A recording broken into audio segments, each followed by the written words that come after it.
Ya, halo, shalom, selamat pagi ya semua sahabat yang berada di manapun. Hari ini live streaming perdana dengan TikTok.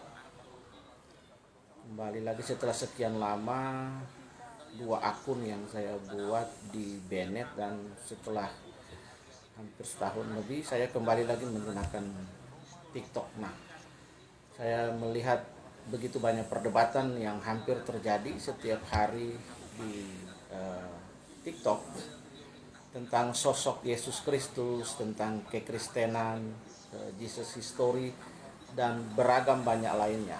Dan ini terjadi hanya antara Muslim dan Kristen. Dan puji Tuhan ada sudah begitu banyak apologet-apologet yang ada di TikTok. Mereka memberikan proses pembelajaran bagaimana berapologet yang baik. Sudah ada banyak. Nah, saya lewat pelajaran hari ini saya ingin mengetengahkan satu topik singkat, dan ini saya sudah buat di video saya di YouTube, dan kemudian saya sudah upload di TikTok juga. Jadi teman-teman bisa cari di TikTok ya, bisa cari di TikTok video tentang superioritas Kristen di dalam menjawab berbagai tantangan dan sanggahan dan bukti yang diperlukan untuk menjawab. Nah, bagaimana worldview kekristenan itu secara utuh itu bertanggung jawab secara proof, evidence, akademik, literasi, history, dan lain sebagainya dalam menghadapi tantangan zaman. Teristimewa kekristenan dapat membuktikan semua sanggahan, semua tantangan itu. Nah, itulah sebabnya maka kekristenan itu memiliki superioritas intelektual dan historis dalam menjawab berbagai sanggahan terhadap kekristenan melalui bukti dan poin-poin akademik utama. Nah, kita akan melihat bagaimana kekristenan itu menunjukkan kekayaan bukti, kemudian fakta sejarah, artefak, temuan arkeologi, dan yang mendukung bagaimana validitas kekristenan itu sendiri. Yang pertama, kita bisa melihat bahwa bukti manuskrip dan keandalan kitab suci. Jadi teman-teman, jumlah manuskrip Perjanjian Baru New Testament itu memiliki 5.000, hampir 5.800 manuskrip Yunani, 10.000 manuskrip bahasa Latin, dan lebih dari 24.000 dalam berbagai bahasa kuno lainnya. Nah, ini jauh banyak dibandingkan karya-karya sejarah lainnya seperti Iliad, Homer yang hanya memiliki 1.800 naskah. Dan kemudian kita dapat melihat bahwa ada cross reference silang, bagaimana bagaimana orang lain itu meneguhkan keberadaan tentang salah satu contoh topik dalam kekristenan, keberadaan tentang the historicitas of Jesus, yaitu Yesus history.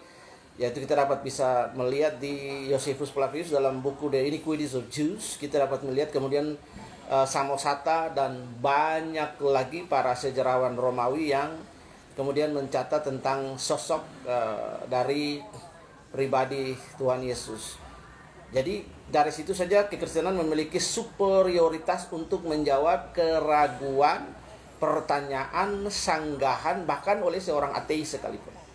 Nah, yang kedua, kita bisa melihat bahwa jarak waktu singkat manuskrip PL yang tertua seperti Papyrus P52 itu kurang lebih 125 Masehi, hanya berjarak sekitar 30 tahun dari peristiwa aslinya. Sementara teks-teks sejarah lainnya memiliki jeda atau space jarak waktu itu 500 sampai 1000 tahun. Dengan demikian maka kekristenan, poin kedua, ini memiliki superioritas yang unggul.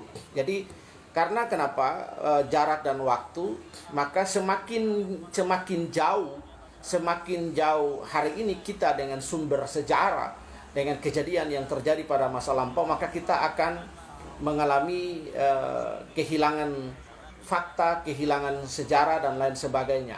Tetapi semakin dekat dengan sejarah, maka semakin banyak data, fakta, keakuratan itu ada. Itulah sebabnya dalam ilmu sejarah, maka dalam ilmu sejarah kita dapat menemukan ketiga jauh dari sejarah, maka itu ada beberapa proses, ya misalnya uji karbon, kemudian ada rekonstruksi sejarah, dan kemudian ada dekonstruksi sejarah. Nah, ini yang perlu kita paham. Dengan demikian, kembali lagi saya akan mengulang kalimat ini, kekristenan have a superiority, ya, to against the Christian enemy. They want to doubt, untuk meragukan, untuk bertanya tentang bagaimana data, fakta, literasi, dan lain sebagainya dalam menjawab. Yang ketiga, kita bisa melihat dalam konsistensi teks.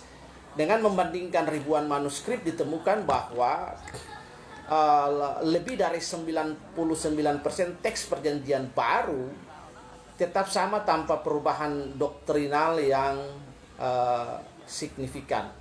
Jadi ini sesuatu yang luar biasa. Nah, sesuatu yang luar biasa yang perlu kita lihat. Dan yang kedua, kita bisa melihat yang kedua adalah bukti-bukti arkeologi.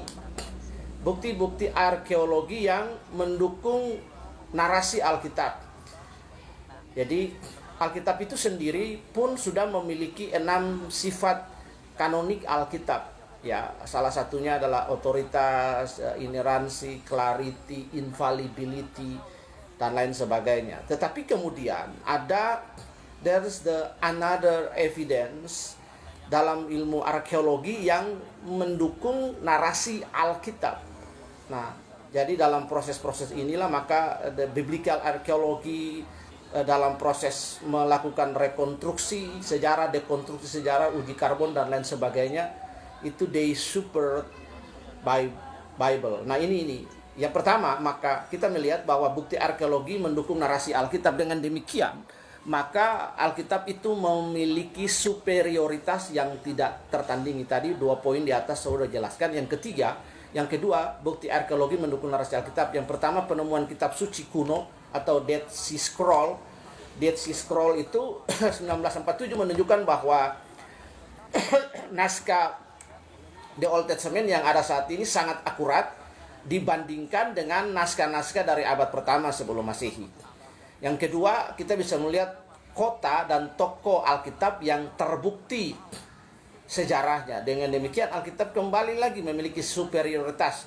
Maka kita melihat Pontius Pilatus ditemukan di Pilate Inscription 1961 di Kaisarea, membuktikan bahwa Pilatus adalah benar-benar prokurator atau gubernur Romawi yang memerintah pada zaman Yesus. Nah, pada era Tuhan Yesus, kita bisa melihat Yunani menguasai dengan budaya, kemudian Roma is the biggest imperium, mereka mengkolonisasi hampir sepertiga dunia pada masa itu.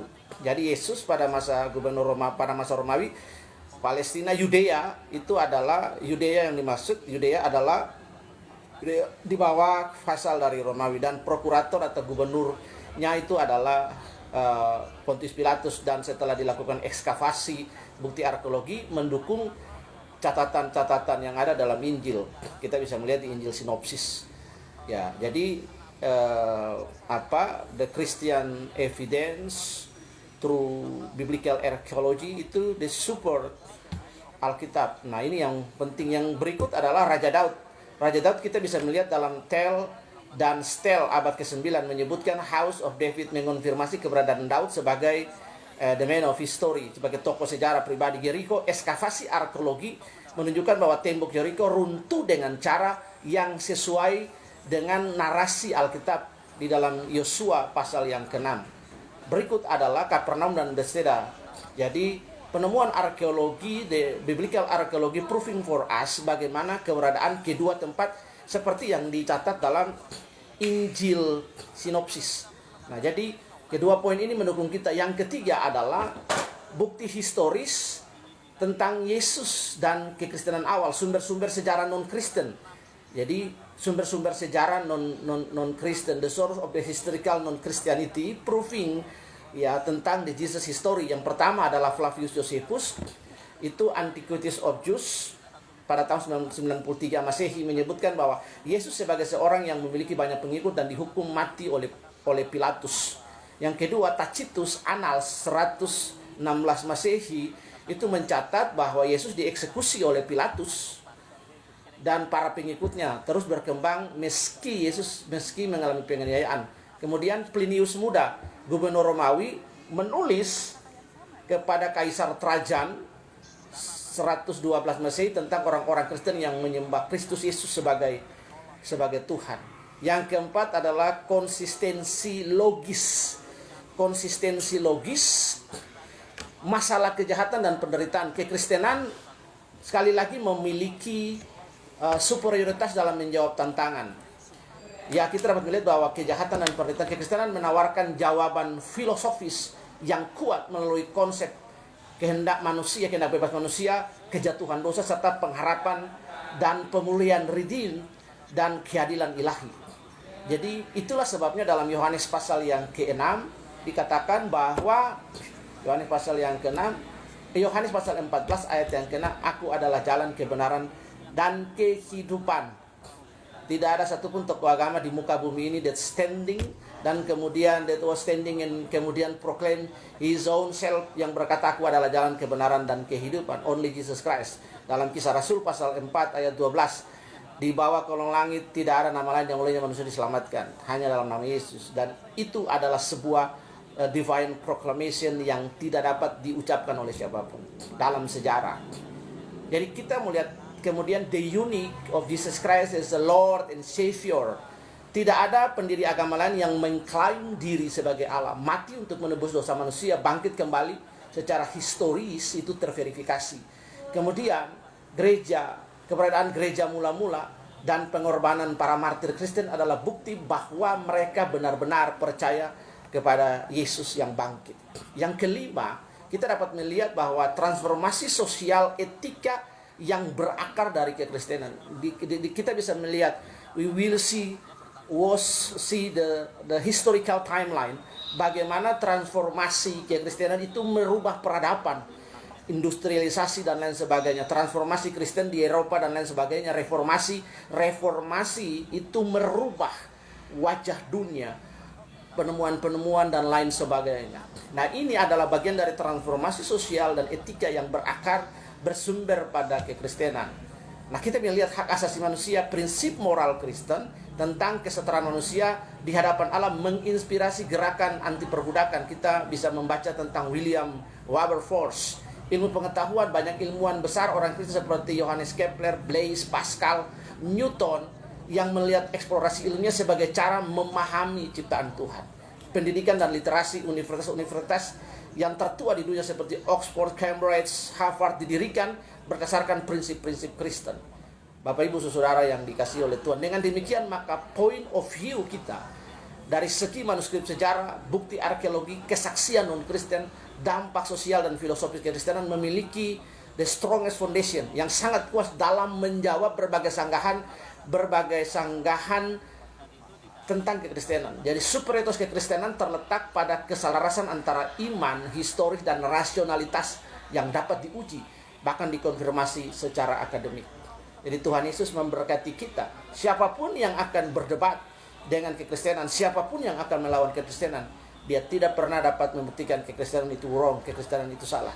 Apa yang disampaikan para apologet Kristen, silakan terus berjuang membela kekristenan. Dan musuh-musuh kekristenan, orang-orang ateis dan sekt di luar kekristenan, they won't try to against Kristen. Mereka tidak pernah dapat membuktikan kekristenan. Kekristenan berdiri dengan kokoh, dengan kuat, dengan solid, membuktikan kekristenan memiliki superioritas yang luar biasa dan tidak tertandingi. Dan orang-orang yang berjumpa dengan Kristus itu memiliki sebuah kebanggaan yang luar biasa, sebab kekristenan itu sangat luar biasa. Dan orang-orang yang mengalami perjumpaan dengan Tuhan, encounter with the personal of God, encounter with the power of God, encounter with the love of God, they was very proud because they find the truly God in their own life. Tuhan memberkati kita. Haleluya. Shalom.